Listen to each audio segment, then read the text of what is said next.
to close a full day of speeches about blockchain than speaking about law. What's more funny than law, no, at the end of the day? So let's bring up some thoughts on the blockchain. That's how I would like to speak with you. Like, it's a dialogue with you about, like, what is really blockchain, why is really that disruptive, and why are we speaking about law in blockchain? Like, law is not always thought of something that is technological. It's actually one of the oldest legacy we still have. And none of us think is that interesting, let's say. Let's be like clear. Not even lawyers think that law is that, let's say, innovative. But law is becoming innovative, and that's all thanks to blockchain. So that's why I'm excited to be here today. So let's bring up this on the stage right at the beginning. Let's clarify it. I love semantics, so by studying law, you start also loving semantics. And let's say that there is always this dilemma between its first blockchain, its first Bitcoin. I like to answer this way. We don't have an egg, we don't have a chicken, we have a lot of chicks. So we have today a lot of technology that was built, starting by the idea of decentralizing, and starting by the idea that we can create something new, that we can start rethinking about the way in which we communicate. And so we're going to see, and I'm going to mention blockchain during this talk. It's not going to be Bitcoin. It's going to be all these different kinds of blockchains that we are having right now. Distributed ledger technology and blockchain. What is different? The Bitcoin blockchain. What is different and why? In particular, like the Bitcoin blockchain is the only one that is fully public blockchain, meaning that all the peers in the network have the exact same power within the network. When we speak about distributed ledger technology, it's something slightly different that keeps the infrastructure of peer-to-peer communication and of cryptography for encrypting the network, but it doesn't use but it gives different layers of permissions around the blockchain, around the network, and in particular replicating these all relationships we have in our real life. So what distributed ledger technology is doing right now, it's helping businesses and other networks to replicate, let's say, relationships of business in real life within the digital world. But what really represents blockchain? Because it is all semantics. This is all like what we are creating with the label blockchain on. What I think blockchain really is today is the chance and the power that we have in this particular moment in time to make the internet right, to rethink about the internet, to see what we built so far and how we can improve it, what else we need to bring on the table. And this is a dialogue that would need to bring on board so many different kinds of people. We are going to need people that are thinking about very different use cases. And we are going to need not only technological people that are the ones that are going to tell us if something is already feasible or is going to be feasible in how much time and are going to study how to get there, but we're also going to need people that are like managing businesses, that are doctors, that are lawyers, that are many different things. And so when thinking about blockchain and the use cases that you're going to think about, and you also heard today, think like the technology is giving us the power to do many different stuff. It's enabling us to think through a computer. It's enabling us to have video chats with all over the world all the time. But what is like today, the processes you are seeing today in the real world are also built like this because we didn't have the power that technology brings on the table. So especially in government, for example, let's think about how this technology would really change the way we are going to do stuff that maybe today is different, but it doesn't mean necessarily that it's correct. But we have to bring the correct stuff on board for the next digital era. And today we heard so many different use cases. I had a known list of those, and like the funny thing that happened is that I had to modify my slides so many times today because I have like thousands of things that people already said, and it's like 5 in the afternoon. I don't really think that repeating it's beneficial. But having a look of this schema, you can see very different areas in which we are going to have improvement brought by the blockchain. This doesn't mean that it's here today, but doesn't even mean that we have to close our eyes and think that will never happen. It's gonna happen. Maybe today we are not ready yet to have a medical or healthcare on a different network system, but as our life change and go digital more and more, as our healthcare is gonna be digital more and more. And all of these areas that you are seeing here, finance, you're seeing transportation, you're seeing Internet of Things, these are all things that one day are gonna be connected. Of course, Internet of Things is gonna be connected, but it's gonna be here, even if you're skeptic. And the way in which the innovation happens in the world is usually starts by something that is done for change, that is fashion. So everything about fashion is like the first layer of society we see, the one that changes a lot and it's also made to change. Then we see a second layer that is harder to change but still pretty easy to change. It is like technology, industry in general, and markets. So what we offer on the market. We still have to have people liking it because if you are a business owner and you design something that people don't want, it's not really gonna work. But still, you are gonna make this change pretty easily. Think about creating a new cell phone. How long did it take to adopt a cell phone without the keyboard after the BlackBerry, for example? There are people that are still in the BlackBerry generation, but also not. Like, we are seeing this change more and more often. What changes with many years is society. So we are seeing some concepts, for example, about cyberbullying these days, or cybersecurity, and increasingly our lives getting digital. We are seeing these are changing society. These are changing the way in which we relate to each other. And this automatically brings to change in law. Or maybe this should automatically bring a change in law. When actually law follows what people feel it's right. And so it needs to happen 2 layers after. It happens with technology. And this is not sustainable, because if you think of it, like, how can we change the way in which we do business just when society approves that something has to happen, and when the whole country is ready to accept something new, for example, like Bitcoin? Law doesn't need to be difficult. There's no need for our rules to relate to each other to be accessible to just a very few of us. You don't need to study 5 years law to start understanding how you have to relate to someone else's to do business. This is not efficient. This is not gonna work. We have the access of the whole internet, and we still don't know how to read laws sometimes, because they are on purpose, sometimes made hard to understand. And at the last, there is the nature that, of course, some technologies are like aiming to change, but it's still like something that is done like this, and we find, and we can, of course, try a way of improving if we are even improving it. But this gets more into the ethics.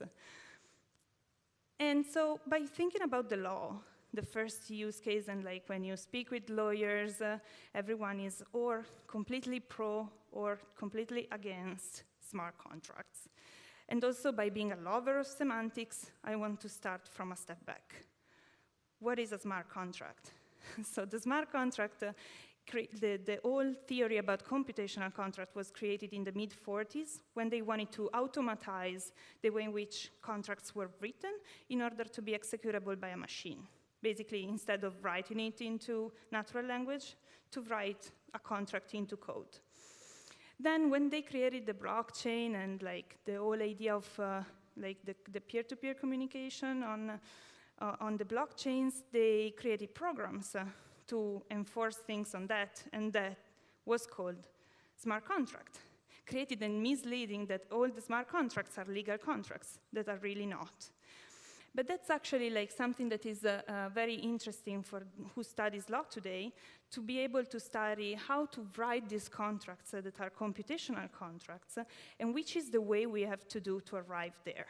So this is all an old theory, an old steps by step built by Stanford, in which we see, of course, at the first point, we have to create the contract definition language. So a standard shared by everyone, ledger of language with which we are going to be able to explain to the machine the legal concepts. Because as you all know today, if a lawyer in Italy has to speak with a lawyer even in Germany, they have to start by the definitions. So what is for you this? What is for you this? Because we don't have the same knowledge in law and the same definitions in law when a machine is not geographically collocated. So we are going to need to build this. On the other side, we are going to need to step into the automation of formations of contracts.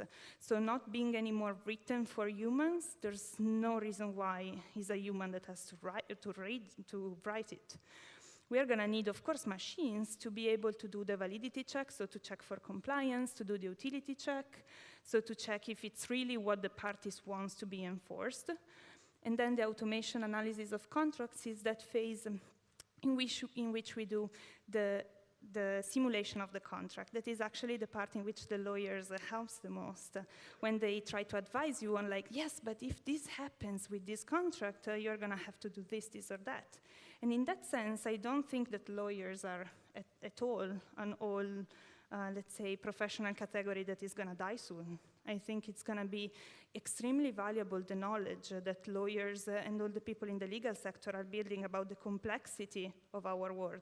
And in particular, in this case, to check that what is written is really what they want to realize.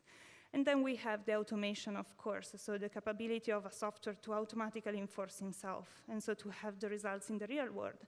And why this is important? Because it's going to make business faster. It's going to make business more reliable. You're not going to have all the problems you have today to go in court and litigate on things that is just not well defined in some written contract that was on purpose badly written, so you had to go to court and be still in the same loophole. But the blockchain is not only related to, of course, lawyers. It's mainly, I think, the biggest disruption is in government. It's in this capability we have today of sharing informations in a very decentralized way. So think of in the past, in the Middle Age, there was this person sent by the governant of the time going in the middle of a square and screaming out loud the law so that everyone could hear that. Yeah, nice, okay. It's not that permanent. They say that the words are same forever. It's like kind of. And then they had the written part. And the written code of law, it's still like written somewhere and stays somewhere. And that's the reference that everyone refers to and everyone trusts that. That can change. Blockchain can be the ledger on which everyone owns a piece of their own community, in which everyone can check that that's really what's written there. And if you do that digitally, you can also create interfaces that make easier for people to access to it. I don't need the old version of the boring law written. I can have an infographic that helps me understanding really what I need, or I can consult it in a different way. We are used to ask questions to the computer, to Google things. We could one day ask a question and get the answer that we need at the level of knowledge that we need it.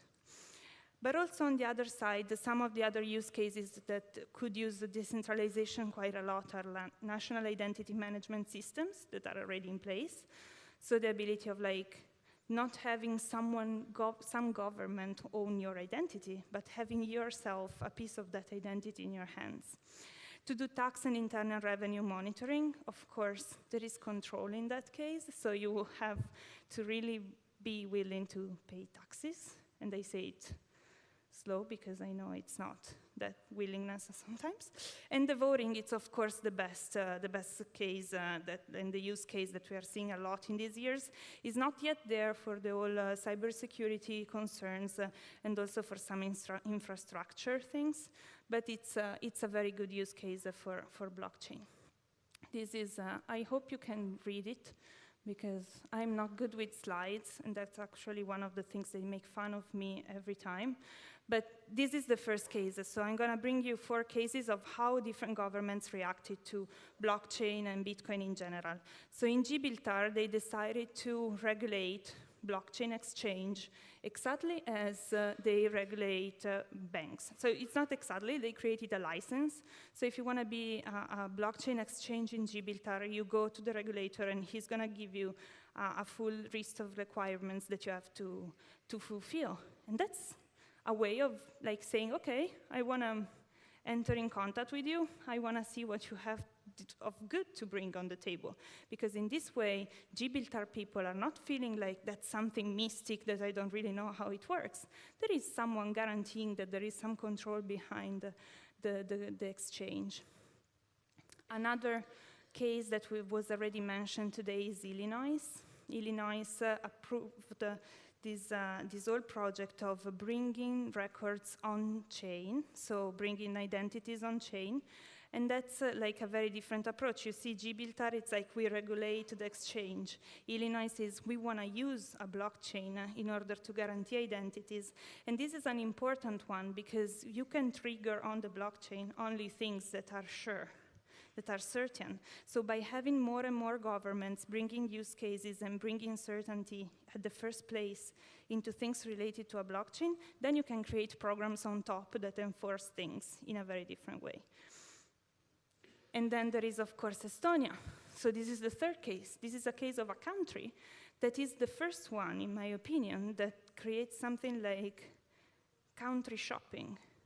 So you decide to be Estonian because you are an innovative person that believes in what Estonia believes in. So that blockchain and innovation is going to drive this country to be a very special country around the world.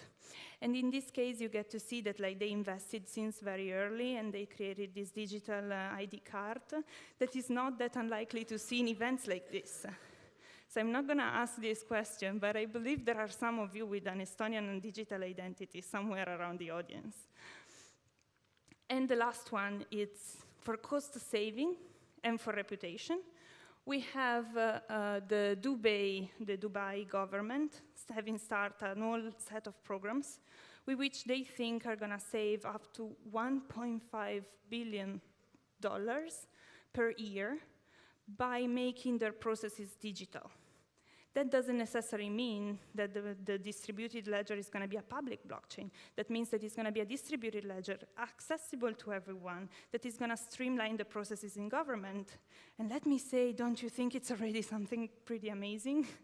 It's like giving businesses the idea of going there just because, you know, it's going to be easy. And to the government, the power of saying, I can attract more businesses because I'm not going to have all these costs about managing the relationship with them. So let's say that for Italy, this is the phrase that for me works the best. So it always seems impossible until it's done. And I say that just because by going in Silicon Valley quite a bit often, I always encounter this moment in which I say, like, if you have a project and you go in Silicon Valley and you say, I have a project, everyone is like, I believe you until you fail. Until you don't go bad, until you don't prove that it doesn't work, I believe in you. Let's try to do the same in Italy. So I arrive in Italy and I say, I have a project. The typical reaction is, you know, until you don't do it, I don't believe in you. That really changes the way we do things. If I think I have to convince all of you just before I even have the chance of working on something, wow, a lot of innovation is dying. At the same time, of course, by believing in everything, even before it's possible, you have a lot of things that don't go well, so you have to accept a lot of failures. And that's something that probably in Italy we are not yet there to accept, but because it's in the society layer, and probably we're going to be able to change it in the next years. But let me pause for a moment in another step now. So I think what's really going to change and what's really disruptive about blockchain compared to other technologies as like AI and other things we're seeing in the innovation landscape right now is that it requires a dialogue. It requires people on board. Because we cannot create an all new society on the net without explaining it to everyone. Because otherwise what we create is an oligarchy of people that know about technology. So we step out of an oligarchy of people that have money and that have power today in governments, in big organizations, whatever, and you want to really step in something that only people that knows tech can access. We really need to make it easy. As it was said a few times today, we need to not to speak that much about like everything that is the code behind it. Of course we have to. We have to as technical people, as people that are building it. But we don't necessarily need to create this like scary monster that the general public is gonna see like, yeah, it's too hard to understand. It's easier if you're smart enough, you take care of it. That's not something we can create. This is not a revolution we can create without having people on board. And by being the last one, I'm gonna take just a moment to really thank situations like this one, in which so many people are here and are willing to talk and to discuss and to really make an effort to create a network, also for Italy, but for the world, because I mean, there are so many also speakers from abroad that joined us in Milan to speak about this, because it doesn't matter where you are, it just matters what you care about. And I also want to thank a lot the organization, Codemotion, because I think in name of everyone here today, you did an amazing job in bringing so many people together and in giving this, let's say, powerful and positive message that this is possible and that this is something we can create also here in Italy. And last but not least, I want to thank all of you because you have been very patient and you've been waiting so long until now. And yes, I guess that's it. Thank you.